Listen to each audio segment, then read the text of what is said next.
A, यति बेला हामीसँग कृपा दर्शन मण्डलीका पास्टर हाम्रो बलबहादुर मोक्तन भाइ हुनुहुन्छ। आज हामी भाइसँग कुराकानी गर्ने क्रममा हामी अगाडि बढ्दैछौँ र विशेष गरी उहाँको जीवन गवाहीको बारेमा हामी सुन्नेछौँ र यति बेला उहाँ तयार हुनुहुन्छ। म उहाँलाई स्वागत गर्न चाहन्छु। पास्टर बलबहादुर मोक्तन भाइ, यहाँलाई स्वागत छ र साथै जेमसी धन्यवाद। तपाईँ आरामै हुनुहुन्छ? हजुर, एकदम आरामै छु। आमेन। हामी कुराकानीले विस्तार गर्नेछौँ। खास तपाईँ कहाँबाट र कहाँ जन्मिनु भएको त्यो हामीलाई थोरै भनिदिनुहोस् न। मेरो जन्म चाहिँ बारा जिल्ला कलाइयामा भएको हो। अनि हाल हामी चाहिँ रौतहट जिल्ला गुजरात नगरपालिका वडा नम्बर 2मा हाम्रो परिवार हामी त्यहाँ बसोबास गरिरहेका छौँ। हजुर, भनेपछि तपाईँको रौतहट जिल्लामा तपाईँ जन्मिनु भयो? अनि जन्म चाहिँ मेरो बारा जिल्ला कलाइयामा। हजुर। तर अहिले हाम्रो बसोबास चाहिँ रौतहट जिल्लामा। हजुर, ठिक छ। अब तपाईँले प्रभुलाई कसरी पाउनुभयो र कहिले पाउनुभयो त्यो विषयमा हामीलाई भनिदिनुहोस् न। तपाईँ कहिले कुन सालबाट प्रभुलाई पाउनुभयो र विश्वास गर्नुभयो? हजुर, प्रभुलाई कसरी पाएँ भनेदेखि चाहिँ म लगभग 10 वर्षको उमेरमा जब गाउँका दाजुभाइ अनि दिदीबहिनीहरूसँग भागेर काठमाडौँ आएँ। त्यो बेलाको समयमा अनि यो जोरपाटी भन्ने ठाउँमा चाहिँ म बस्थेँ त्यो बेला। अनि 10 वर्षको उमेरमा जब गाउँबाट भागेर आउने बेलामा चाहिँ डलैँचो बुन्ने काम गर्थेँ मैले। हजुर हजुर।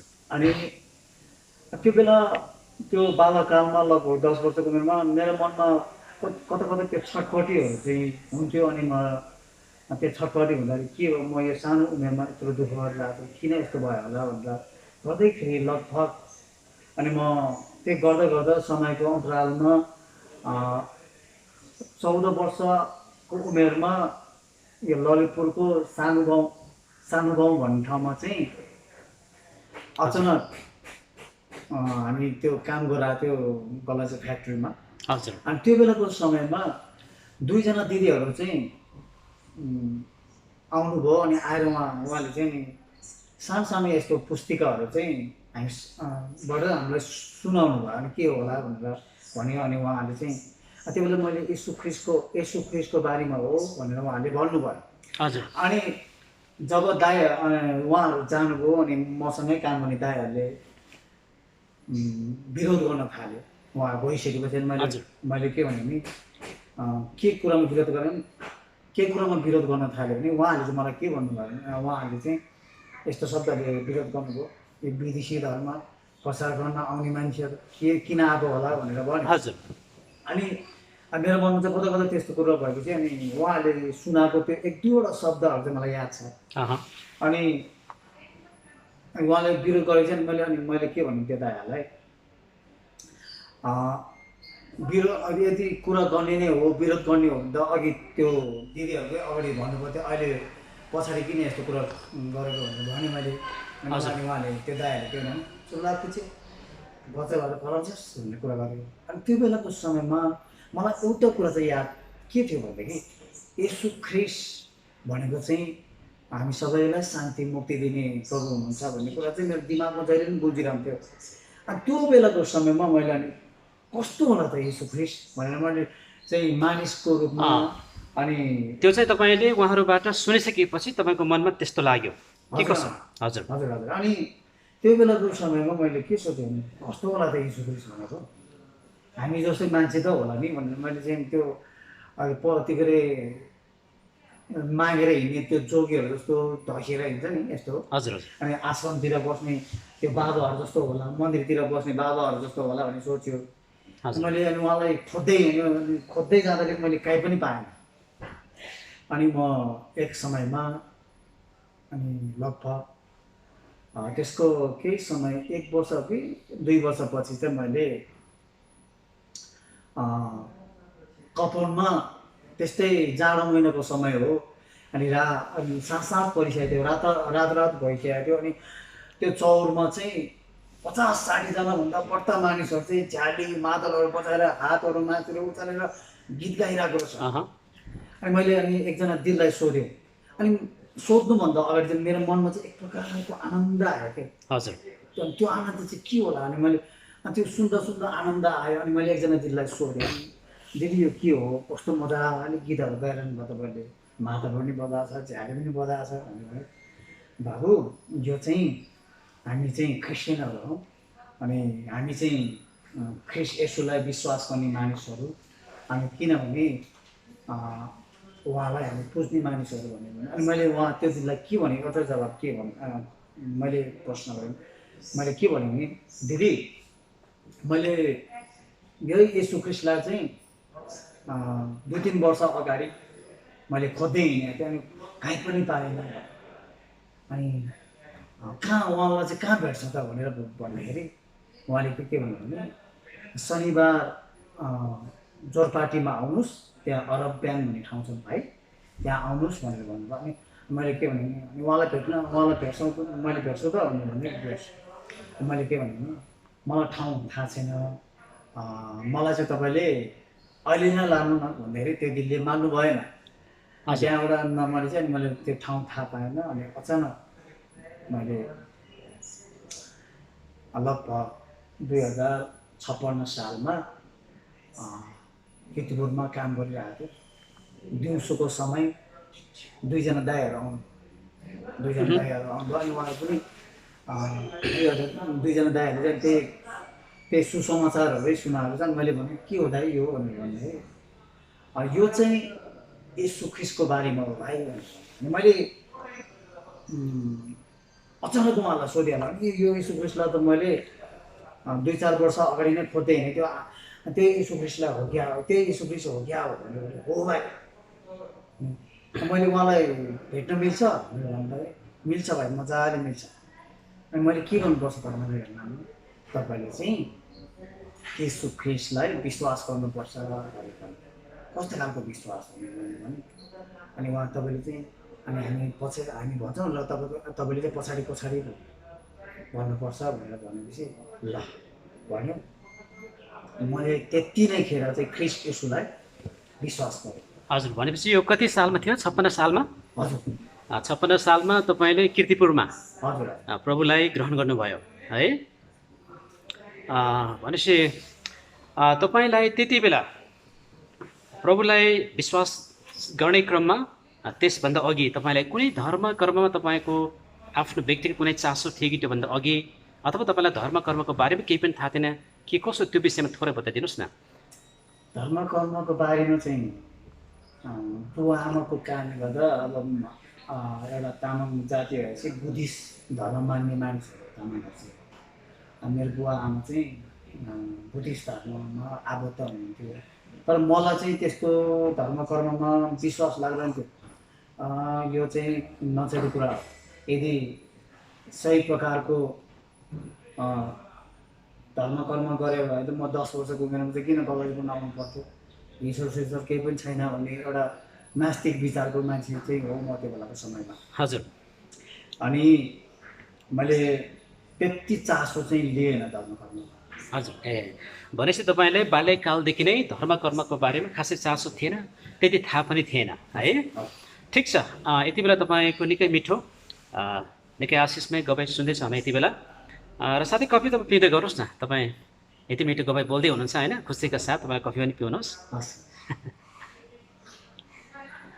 ठिक छ, तपाईँ 56 सालबाट प्रभुले पाउनु भएर तपाईँ निरन्तर रूपमा अगाडि प्रभुमा बढ्दै गर्नुभयो र साथसाथै विभिन्न प्रकारको आशिष र सेवकाई र सङ्घर्ष विभिन्न पाटो भएर तपाईँ अगाडि बढ्दै गर्ने क्रम पक्कै पनि तपाईँको जारी रह्यो होइन। त्यसपछि तपाईँको के भयो, कसो भयो, अलिकति केही कुरा बताउनुहोस् न। हजुर, जब ख्रिस्ट येशूलाई मैले 2056 सालमा ख्रिस्ट येशूलाई मैले विश्वास गरेपछि मेरो जीवनमा ठुलै परिवर्तन आयो। अनि त्यो मनमा कता कता अशान्तिले छाइरहेको थियो मेरो जीवनमा। अनि माथि हेऱ्यो आकाश, खुल्ला आकाश देख्छ, तल जमिनमा हेऱ्यो मान्छे बाहेक केही पनि देख्दैन। अनि जब मैले प्रभुलाई ग्रहण गर्ने बित्तिकै मेरो मनमा चाहिँ छुट्टै प्रकारको शान्ति आयो। तर त्यो शान्ति चाहिँ मलाई अहिलेसम्म पनि छ। म त्यो शान्तिबाट म पछि परेको छैन र म भयभीत पनि भएको छैन। म एकदम आनन्दित छु। तर ख्रिस्ट येशूलाई जब मैले ग्रहण गरेको केही समयपछि गाउँका साथीहरूले मेरो आमाबाउलाई भन्दैछ अनि तपाईँको छोरा चाहिँ येशू धर्म मानेछ, विदेशी धर्म मानेछ है भनेर भनेछ। अनि मेरो बुवालाई चाहिँ गाउँमा पुलिस मुक्तान भनेर चिन्थ्यो। अनि पुलिस मुक्तान भनेर चिनेपछि अनि मेरो बुवा एकदम रिसाउनु भयो, आमा पनि त्यतिकै रिसाउनु भयो। अनि गाउँमा गएँ म। गाउँमा जाने बित्तिकै ठुलो विरोधका कुराहरू आउनु थाले। आमाबाउले त्यतिकै विरोध गरेछ, साथीभाइले त्यतिकै विरोध गरेछ। अनि गाउँका अरू हाम्रो मधेसी भाइहरू, मुस्लिम दाजुभाइहरूले पनि विरोध गरेछ। त्यो यत्रो गाउँभरिमा तँ मात्रै यीशुहरू माने, तँ विदेशीहरू मान्ने भनेर विरोध गरेछ। कतिले नमस्ते येशू भनेर पनि मलाई विरोध गरेछ। अनि जब त्यो मानिसहरूले त्यो भन्दाखेरि चाहिँ मलाई त यति आनन्द आउने कि म त रिसाएर उनीहरूसँग के अरे उनीहरूसँग चाहिँ प्रतिकार गर्नुपर्ने। तर मलाई चाहिँ उनीहरूले जति विरोध गर्थ्यो त्यति चाहिँ मेरो मनमा चाहिँ शान्तिको कुराहरू हुन्थ्यो। हजुर। अनि जब बप्तिस्मा ग्रहण गरेर बप्तिस्मा लियो, 1 वर्षपछि बप्तिस्मा लिएपछि घर गएँ। अनि घर गएपछि कहिले दाइले न्यु खोजेर येशू धर्म मान्ने भनेर कहिले दाइले पिट्ने, कहिले बुवाले पिट्ने होइन, कहिले आमाबाउले दिदीबहिनीले विरोध गर्ने।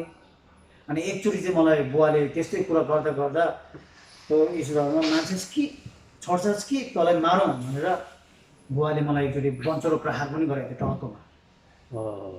अनि त्यो बन्चरो प्रहार गर्ने बेलामा प्रभुको आशिष हो मेरो जीवनमा। अनि त्यो बेलाको समयमा अचानक भेनाजुको हातले चाहिँ त्यो बन्चरोलाई समात्न भ्यायो। अनि किनकि अहिले आएर मैले के सोच्छु भने प्रभुको ठुलो योजना मेरो जीवनमा छ। त्यस कारणले गर्दा बुवाको हातबाट मेरो मृत्यु भएन। अब बन्चरो प्रहार भन्ने त ठुलै प्रहार हो, सायद मर्न सक्थ्यो। तर प्रभुले आफ्नो हात बचाउनु भयो त्यो बेला। अनि यस्तो कयौँ विरोधका कुराहरू आए तापनि र प्रभुलाई त्याग्ने मन चाहिँ 100मा 1 पनि मेरो मनमा चाहिँ आएन। भनेपछि तपाईँले प्रभुलाई पाइसक्नु भएपछि जीवनमा निकै सतावटहरू आफन्तहरूबाट, खास गरी आफ्नै घर परिवारबाट, बुवा दाजुभाइहरूबाट र छिमेकीहरूबाट, थुप्रै अरू मानिसहरूबाट तपाईँले विरोधहरू खेप्नु पर्यो होइन, र साथै तपाईँले सतावट पनि भोग्नुभयो ख्रिस्टको निम्ति। अब एउटा कुरा तपाईँले के बताइदिनुहोस् भन्दाखेरि तपाईँ बाल्यकालमा एउटा जुन बेला तपाईँले प्रभुलाई ग्रहण गर्ने बेला तपाईँ 14 वर्षको हुनुहुन्थ्यो होइन, कि कति 16 वर्षको। तपाईँ यति धेरै एकदमै समर्पित भएर अथवा सानै एउटा जवान एजमा नै तपाईँले प्रभुलाई पछ्याउनुको कारण चाहिँ तपाईँले ख्रिस्टमा त्यति बेला खास तपाईँले के कुरा चाहिँ तपाईँले पाउनुभयो ताकि तपाईँ निरन्तर रूपमा उहाँको पछि मात्रै लाग्ने, उहाँलाई विश्वास गर्ने, उहाँलाई त्यति ठुलो सतावट कुटपिट र साथै सबैजनाबाट विरोध र सबैजनाबाट सतावटहरू विभिन्न प्रकारका दुःखहरू दिए तापनि तपाईँ प्रभुको पछि लाग्नुको कारण चाहिँ तपाईँले के कुरा पाउनुभयो त्यस्तो प्रभुमा, येशूमा? के तपाईँले थोरै कुरा बताउनुहुन्छ? जुन समय मैले अघि पनि भन्नु, दुईजना दिदीहरूले एउटा सानो पुस्तिका लिएर सुसमाचार सुनाउनु भयो। येशू ख्रिस्टमा मुक्ति अनि शान्ति छ भन्ने कुरा उहाँले भन्नुभएको थियो। त्यही कुरामा जाँदाखेरि अनि मैले येशू ख्रिस्टलाई कसैले मलाई सुसमाचार सुनाउने भन्दा नि म आफूले नै येशू ख्रिस्टलाई खोज्दै हिँड्ने मान्छे हो। अनि मेरो मनमा चाहिँ के आउँथ्यो भने यति मान्छे विचार नास्तिक भए पनि तर आत्मामा चाहिँ कस्तो आउँथ्यो भने मान्छे प्रत्येक मानिसको मान्छे पाथ्यो है भन्ने कुरा चाहिँ मेरो मनमा चाहिँ त्यस्तो कुराहरू चाहिँ बेला बेलामा आइरहन्थ्यो कि।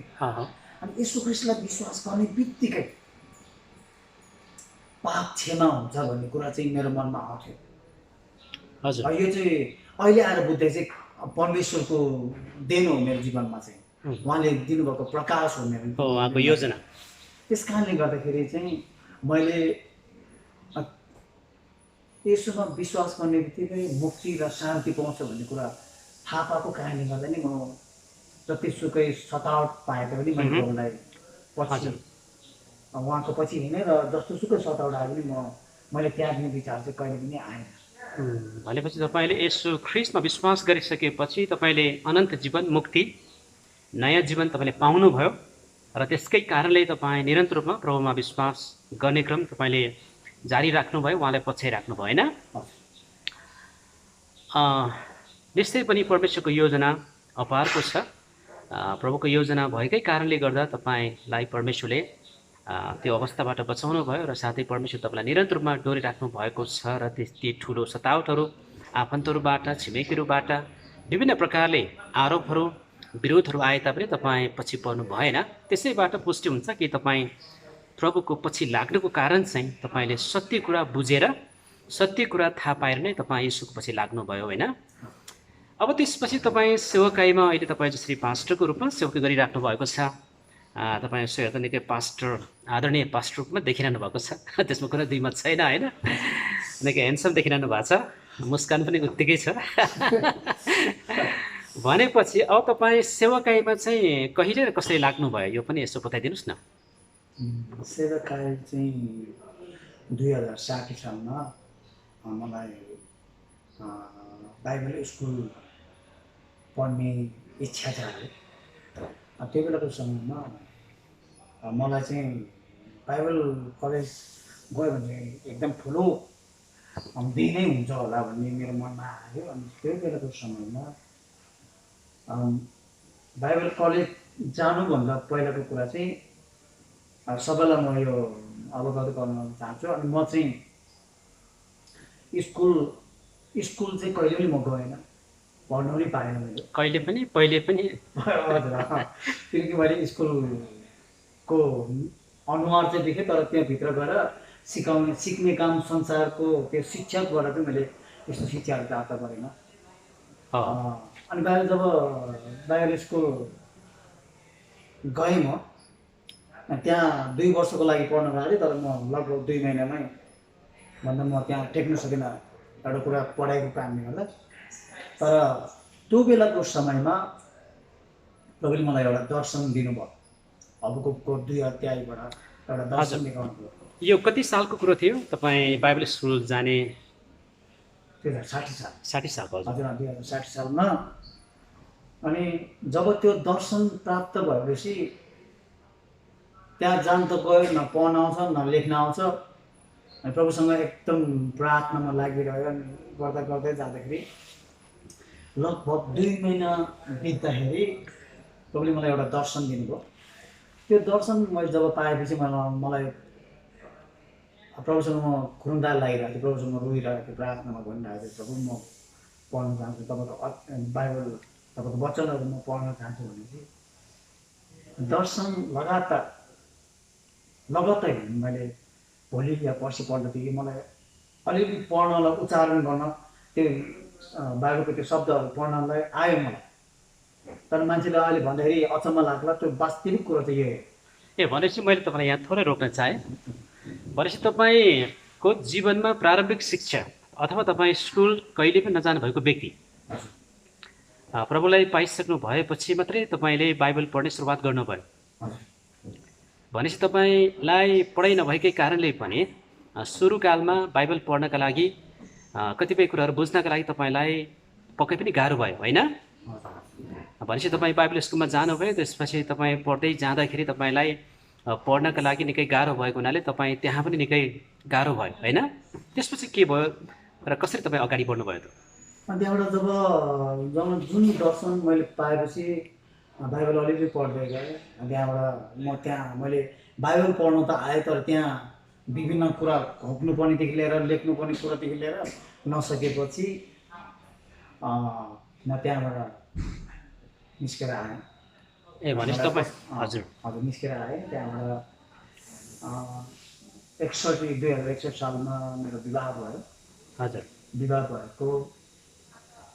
भएको केही समयपछि चाहिँ लगभग 1 वर्षपछि होइन 2 वर्षपछि चाहिँ मलाई सेवाकाई गर्नुपर्छ भन्ने मनमा त्यस्तो कुराहरू आउँथ्यो मेरो जीवनमा, हजुर मनमा आउँथ्यो। अनि के गर्नु त भनेर मेरो मनमा अनि श्रीमतीसँग सल्लाह गऱ्यो। अनि श्रीमतीले के भन्नुभएको थियो कि ल सेवाकाई गर्ने भने यो गरौँ नि त भनेर अनि उसले पनि मलाई सल्लाहहरू दिन थाल्यो। अनि अनि अचानक अनि हामीले त्यो कुराहरू आएपछि अनि प्रार्थना गर्दै गर्दै अनि 4 घरे भन्ने ठाउँमा सुसमाचारको लागि हामी गयौँ। ललितपुरको 4 घरे भन्ने ठाउँमा। हजुर अनि त्यहाँ हामी सुसमाचार सुनाउन गए। अनि सुसमाचार सुनाउने ठाउँमा त्यहाँ त्यति सफल त भएन, तर सुसमाचार चाहिँ सुनायो। हजुर अनि अचानक एकजना साथीसँग मेरो भेट भयो। अनि ललितपुरको इगडोल गाविस भन्ने ठाउँमा म त्यहाँ सेवाकाईको लागि जानुपर्ने भयो। त्यो ठाउँमा गएँ। अनि त्यहाँ चाहिँ लगभग 12-13 जना विश्वासीहरू रहेछ। तर विश्वासी रहेछ तर गोठाला चाहिँ छैन त्यहाँ, किनकि गोठाला बिनाको पास्टर बिनाको विश्वासीहरू रहेछ। अनि म त्यहाँ प्रभुले मलाई त्यो ठाउँ देखाउनु भयो। अनि म त्यो ठाउँमा गएँ। अगुवा रहन्छ होइन? हजुर अगुवा रहन्छ। अनि त्यो ठाउँमा मैले लगभग 5-6 महिना सेवाकाई गरेँ। हजुर अनि टिका भैरवदेखि लगभग तपाईँको 9 घन्टाको बाटो पैदल यात्रा जानु पर्थ्यो। हजुर अनि म त्यसरी नै प्रत्येक शुक्रबार त्यो ठाउँमा हिँड्दै जानु पर्थ्यो। अनि गाडी चाहिँ हुन्थ्यो, तर गाडी समयमा नपाउने, बिहान एक फेरा मात्रै त्यो ठाउँमा जानु गाडी पाउँथ्यो। तर त्यो गाडीबाट ओर्लेर पनि लगभग 3 देखि 4 घन्टाको उकालो चढ्नु पर्थ्यो त्यो ठाउँमा, माछखण्ड भन्ने ठाउँमा। तर म जान्थेँ। टिका भैरवदेखि लगभग 9 घन्टाको बाटो इगडोल गाविसमा म त्यसरी हिँड्दै सेवाकाई गर्दै जाँदाखेरि अनि यस्तै प्रकारको प्रभुले मलाई यो कुराहरू सेवाकाईको कुराहरू चाहिँ हजुर ठिक छ। मैले फेरि पनि तपाईँलाई तपाईँ बाइबल स्कुलमा जाने तपाईँको इच्छा थियो र तपाईँ जानुभयो होइन?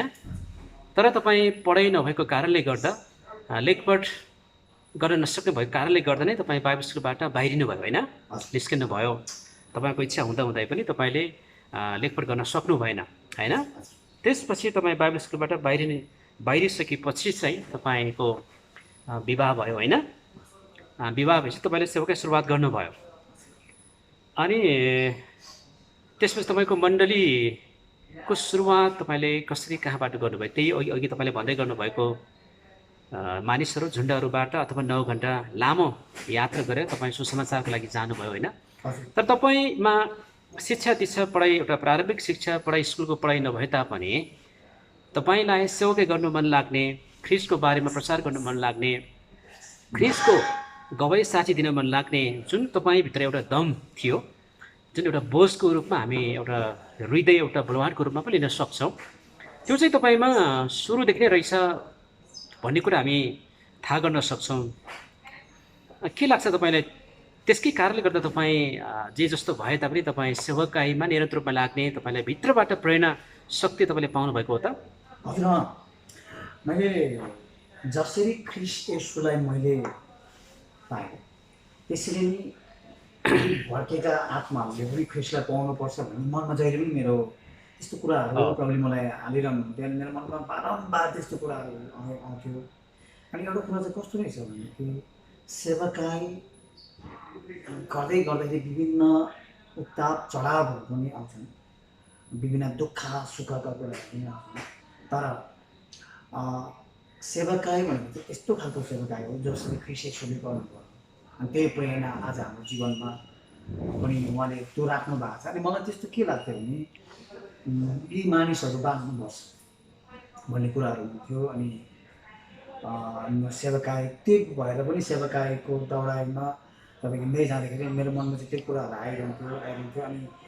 अनि त्यो माछखण्ड भन्ने त्यो मण्डली चाहिँ मैले त्यहाँको स्थानीय भाइलाई नै मैले सुम्पेर अनि म फेरि थेचुमा, ललितपुरको थेचुमा फेरि बस्न थालेँ। अनि त्यहाँबाट 2067 सालमा फेरि मलाई प्रभुले यो ठाउँमा मण्डली सुरु गर भन्ने मेरो हृदयमा प्रभु बोलिरहनु हुन्थ्यो। अनि हुनु नि त भनेर मैले प्रार्थना गरेँ। अनि अचानक मैले एकजना साथीलाई भेटेँ। त्यो साथी चाहिँ चर्चको त्यो साथीको चर्च पनि अब उतैतिर भएको कारणले गर्दा धेरै टाढा भएको गर्दा लु अब प्रभुले मलाई यो कुरा यो दर्शनहरू मलाई दिइरहनु भएको छ, तपाईँ पनि आउनुहोस् मसँग भनेर भन्यो। अनि हामी दुईजना बसेर त्यो मण्डली सुरु गरेँ। अनि 2067 सालमा त्यस्तो गर्दा गर्दा गर्दै जाँदाखेरि अनि प्रभुले मलाई मण्डलीको कुराहरू देखाउनु भयो। अनि मैले के अरे मर्सी भिजन चर्च 2067 सालमा चाहिँ सुरु गरेर अहिले यहाँसम्म आएको छु। हजुर, ठिक छ। तपाईँको मर्सी भिजन कृपा दर्शन मण्डली 2067 सालमा ठेचोमा सुरुवात भएन। अब म तपाईँलाई अर्को एउटा कुरा सोध्न चाहन्छु। तपाईँ सुसमाचारका लागि निकै तपाईँ धाउनु भएको, प्रचारका लागि तपाईँ विभिन्न ठाउँमा जानुभएको कुरा यहाँले बताउनु भयो। यो आफैमा निकै महत्त्वपूर्ण छ। र साथै तपाईँलाई एउटा साक्षर एउटा सामान्य शिक्षा नभएको व्यक्तिलाई सुसमाचार सुनाउँदै जाँदा सेवाकै प्रारम्भ गर्दा तपाईँलाई कतिको गाह्रो महसुस भयो, या तपाईँलाई कति मानिसहरूले सायद तपाईँको पढाइ शिक्षा दिशा कमी भएको कारणले गर्दा तपाईँलाई हेर्ने दृष्टिकोणमा कतै फरक पनि आएको हुनसक्छ, अथवा तपाईँलाई कस्तो लाग्यो र कस्तो प्रकारका सङ्घर्षहरू तपाईँले झेल्नुभयो, त्यो पनि थोरै कुरा बताइदिनुहोस् न। तपाईँ एउटा साधारण व्यक्ति तर सेवाकाईमा लाग्नुभयो र तपाईँ 9 घन्टा 10 घन्टा लामो दूरीमा पैदल यात्रा गर्दै सुसमाचार प्रचार गर्नुभयो, मण्डली स्थापना गर्नुभयो, त्यसपछि त्यो सङ्गतिलाई स्थानीय तवरमा तपाईँले जिम्मा दिएर आउनुभयो भनेपछि यो त निकै ठुलो, निकै महत्त्वपूर्ण सेवाकाईको एउटा बाटो पनि हो, भाग पनि हो, सेवाकाई हो। तर तपाईँ एउटा साधारण एउटा लेखपट थोरै भएको व्यक्तिले यति ठुलो सेवाकाई गर्दै जाँदा के कस्ता प्रकारको दुःखहरू सङ्घर्ष तपाईँले भोग्नुभयो?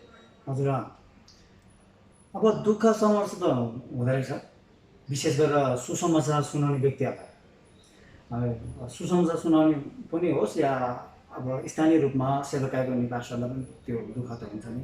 तर मेरो जीवनमा चाहिँ कस्तो खालको सतावटहरू आयो भने अब अहिले सम्झिँदा चाहिँ कता कता हाँस पनि उठ्छ होइन, तर भोगेको बेलामा चाहिँ दुःख पनि लाग्यो। तर कस्तो भने संसारिक शिक्षा त्यो मान्छेको जीवनमा होस् या नहोस्, तर मेरो जीवनमा चाहिँ शिक्षाकै कारणले गर्दा चाहिँ सताव चाहिँ आएन, त्यो दुःखहरू पनि मैले भोगिनँ। किनकि सुसमाचार सुनाउने भनेको त परमेश्वरको वचन हो, पवित्र आत्माद्वारा हामीलाई सिकाउने हो, किनकि हामी आफै बोल्ने कुरा चाहिँ होइन। तर एक समयमा जब कलुनबाट छपिलीबाट जब ओह्रालोतिर गएपछि लगभग कलुनको उकालोमा जब म मासखण्डतिर जाँदै थिएँ, त्यो बेलाको समयमा 3 जना 2063 सालको कुरा यो चाहिँ 3 जना साथीहरूले मलाई एउटा प्रश्न गर्न थाल्यो। मलाई उनीहरूले त्यो साथीहरूले मलाई बढी कुरो नगर तँलाई मारिदिनु पनि भन्ने कुरा मलाई त्यस्तो डायलग पनि हान्न थाल्यो। हजुर, तिनीहरू को थिए? उनीहरू चाहिँ त्यो बेलाको माओवादी साथीहरू रहेछ। हजुर, माओवादीहरू रहेछ तिनीहरू।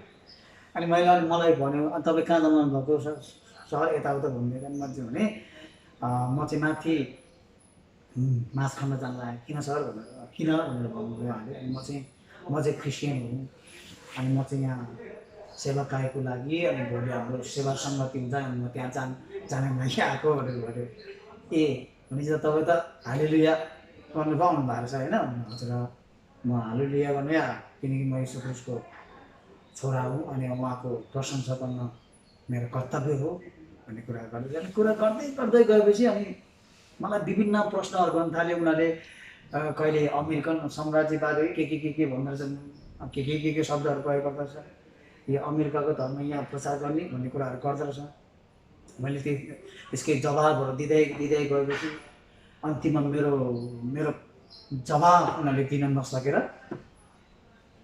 धेरै कुरा नगर, तपाईँ यहीँ मारेर यही भिडबाट फ्याल्न सक्छु भनेर भन्यो मलाई। भनेपछि तपाईँलाई मार्नेसम्मको धाकधम्की दियो? हजुर। अनि मैले चाहिँ के भने हेर्नुहोस् साथीहरू, तपाईँले मेरो शरीरलाई तपाईँले मार्नु सक्नु, मेरो प्राणलाई तपाईँले खोज्नु सक्ला, मार्नु सक्ला, तर मभित्र भएको ख्रिस्ट, मभित्र भएको ख्रिस्टको विचार मार्नु सक्नुहुन्न। त्यस कारणले गर्दा यो मार्ने धम्की चाहिँ अरूलाई दिनुहोस्, म जस्तो क्रिस्चियनलाई चाहिँ नदिनुहोस् भनेर भनेपछि उनीहरू तर्स्यो। भनेपछि तपाईँ क्रान्तिकारी साथीहरूलाई महाक्रान्तिकारी विचार दिनुभयो। हजुर र त्यस्तो कुराहरू गर्दै गएछ। अनि त्यो साथीहरू अन्तिममा मलाई माफ गर्नु साथी, तपाईँ चाहिँ अर्कै खालको मान्छे रहेछ भन्ने कुराहरू हात मिलाएर गयो विचार। अनि त्यहाँको स्थानीय व्यक्ति एकजना तामाङ साथी रहेछ माओवादीमै, अहिले नामै लिएर भन्नुपर्छ मैले, सिङ्गर काइला भन्ने एकजना रहेछ। हजुर। अनि पछि उहाँले मलाई हात मिलायो, तपाईँ चाहिँ मान्छे चाहिँ हेर्दा चाहिँ कस्तो कस्तो लुरी झुम्ने खालको रहेछ, विचार खतरा रहेछ भन्ने कुराहरू उहाँले भन्नु थाल्यो। अनि मैले भने मेरो विचारमा साथी मभित्र चाहिँ ख्रिस हुनुहुन्छ नि, त्यो ख्रिस चाहिँ मेरो मुखबाट बोल्नुहुन्छ भन्ने कुरा गरेपछि उहाँहरू तर्स्यो। अनि कतिपय समय मलाई के भन्नु के पनि कुरा गर्यो भने ल यदि तिमीहरूको यसो चाहिँ शक्तिशाली रहेछ नि त देखान त यहाँ, किनकि नास्तिकवादीहरू त आँखाले देखेर मात्रै विश्वास गर्नेहरू हो नि त, विज्ञानहरू पनि त्यही हो, हेरेर आँखाले देख्यो भने त्यसलाई विश्वास गर्छ, अदृश्य कुरालाई उनीहरूले विश्वास गर्दैन।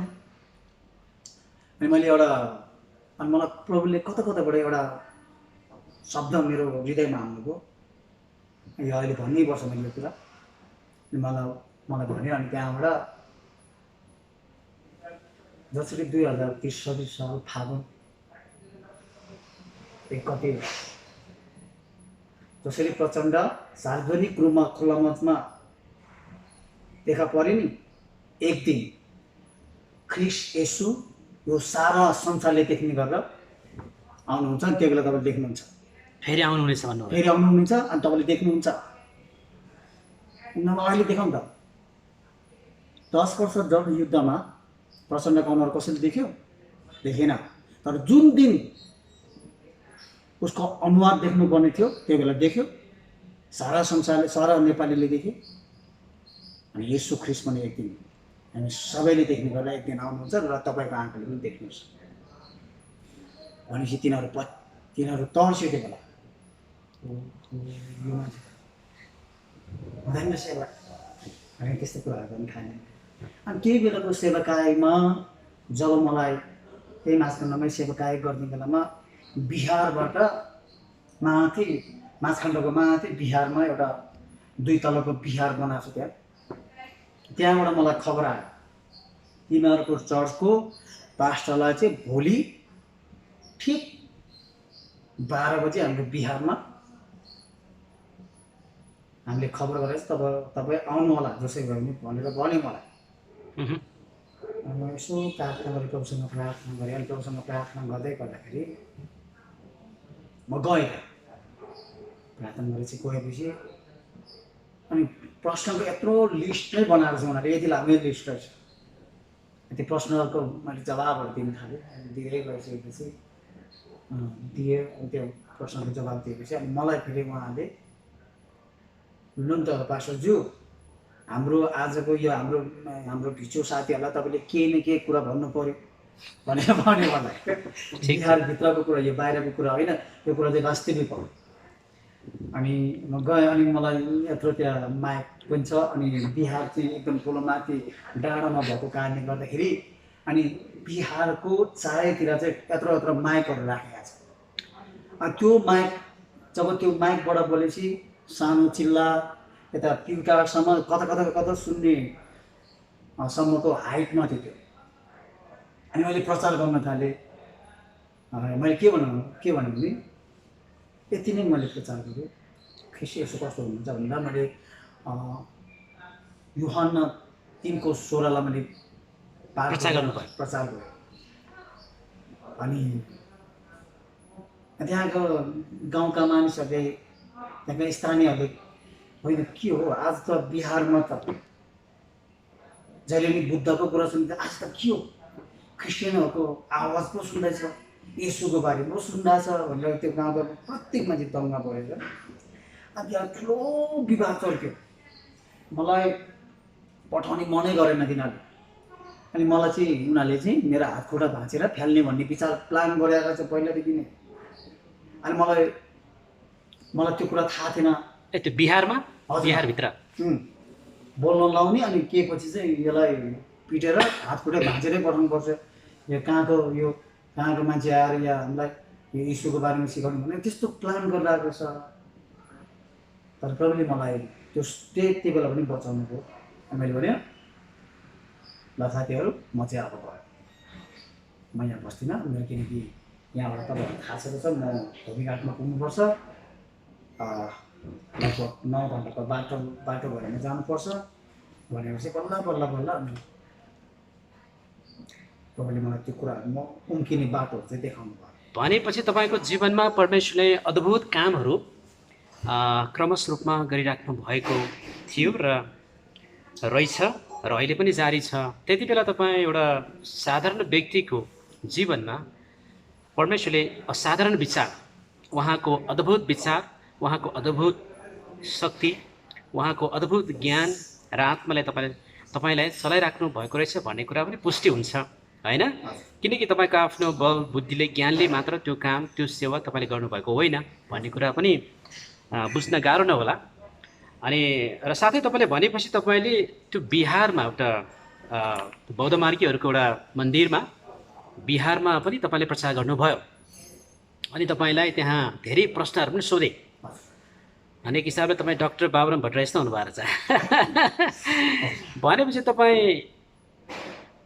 तपाईँको विचारमा पढेको र धेरै शिक्षा भएको मानिसले मात्र प्रभुको काम गर्छ, प्रभुको सेवकै गर्छ भन्ने कुरा भन्दा पनि जसले साँचो रूपमा यसलाई विश्वास गर्छ र पछ्याउँछ र उसले पनि ख्रिस्टको आज्ञा पालन गर्न सक्छ, आत्मा बचाउन सक्छ भन्ने कुरामा तपाईँको जीवन गवाहीबाट पनि प्रष्ट देखिन्छ।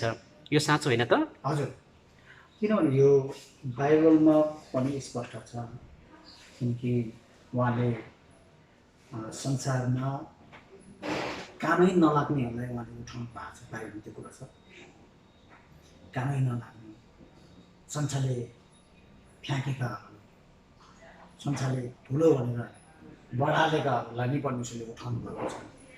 अनि परमेश्वरको सेवाकाय गर्न र परमेश्वरको वचनको प्रचार गर्न चाहिँ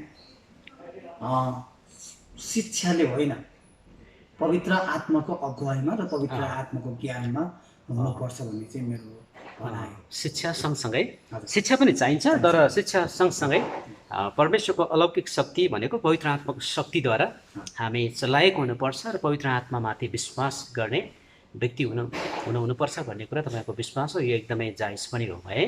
भनेपछि मैले अघि तपाईँको थोरै कुरा म फेरि पनि त्यसमा आउन चाहेँ। त्यो के हो भन्दाखेरि तपाईँले जुन क्रान्तिकारी माओवादीका 3 जना साथीहरूलाई जुन उहाँले प्रश्न गरे तपाईँलाई, एक हिसाबले तपाईँको शरीर पनि त्यति बेला निकै जोखिममा थिए, होइन?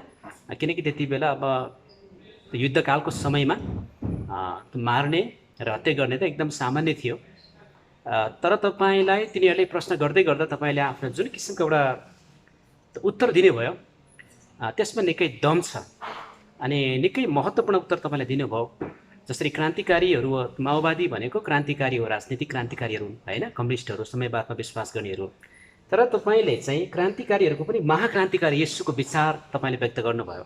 तर त्यो कुरा तपाईँले बोल्नका लागि त्यो शक्ति र त्यो ज्ञान तपाईँको आफ्नै नभइकन त्यो परिस्थितिमा परमेश्वरको आत्माले तपाईँलाई दिनुभएको हो, होइन त?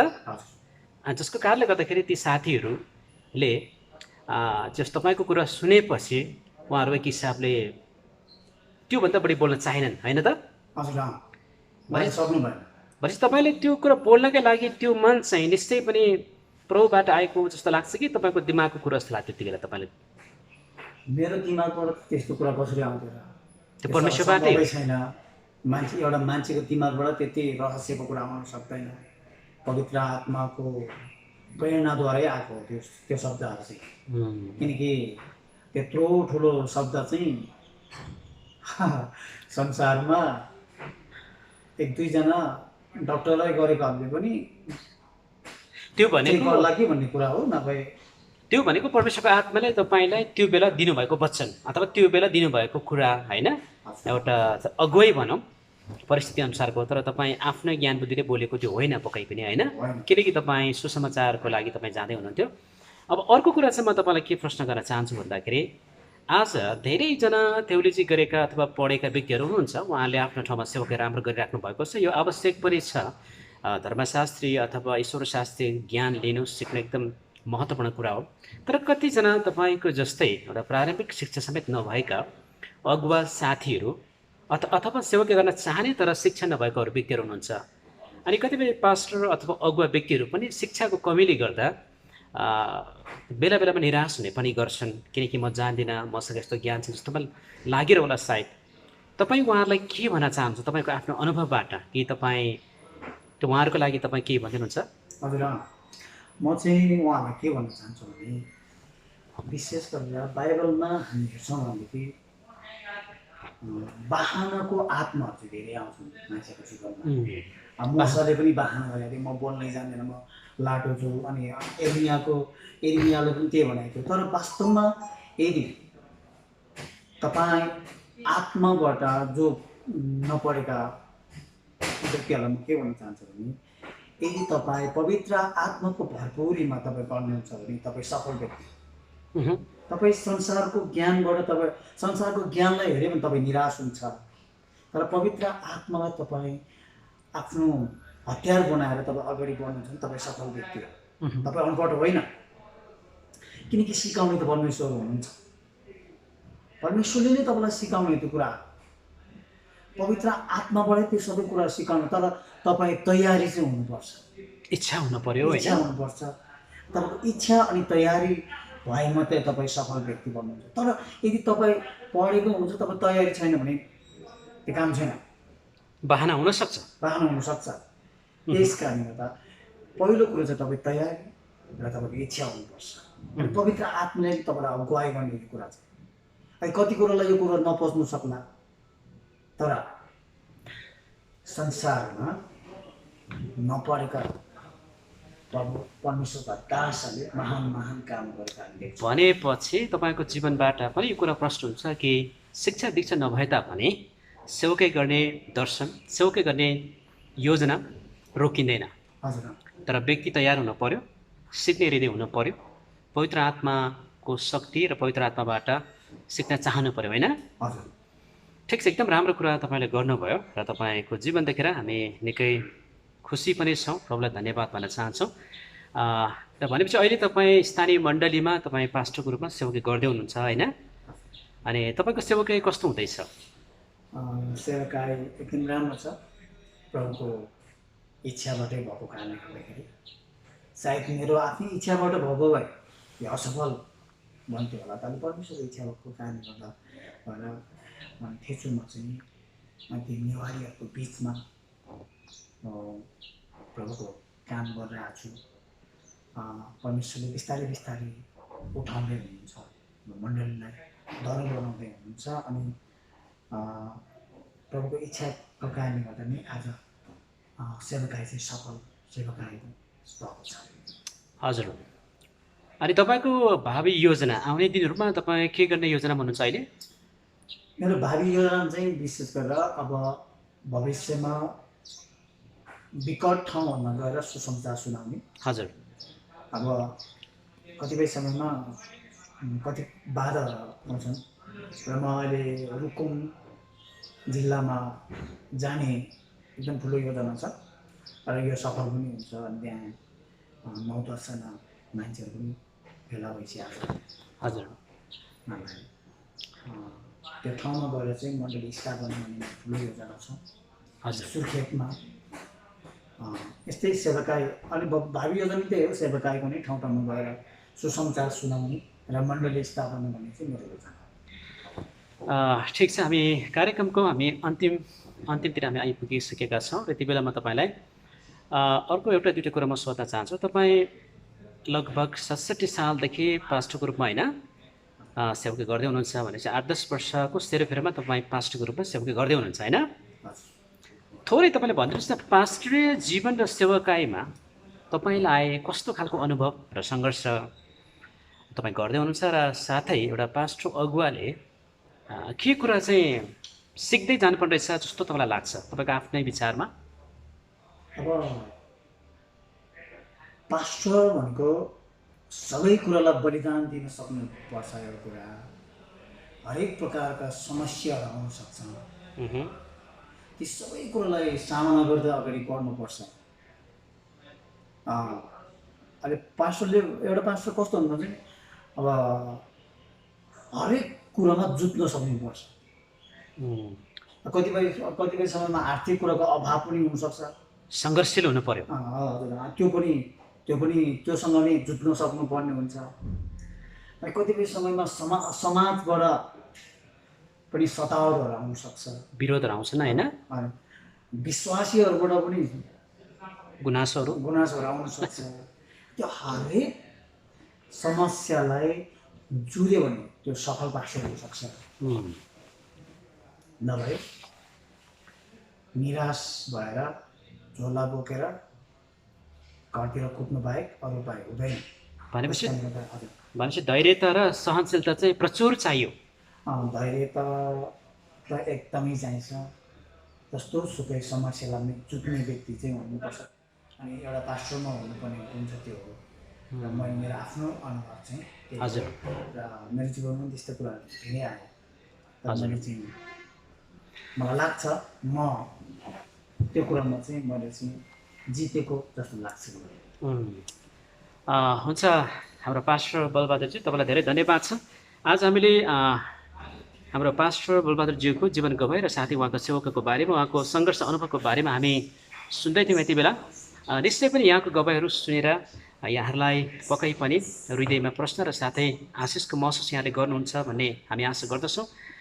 र साथै यहाँले उहाँको लागि प्रार्थना गर्न सक्नुहुनेछ र उहाँको सेवकको लागि, उहाँको मण्डलीको लागि, उहाँको परिवारको लागि, किनकि उहाँ निरन्तर रूपमा सेवकमा अगाडि बढिराख्नु भएको छ।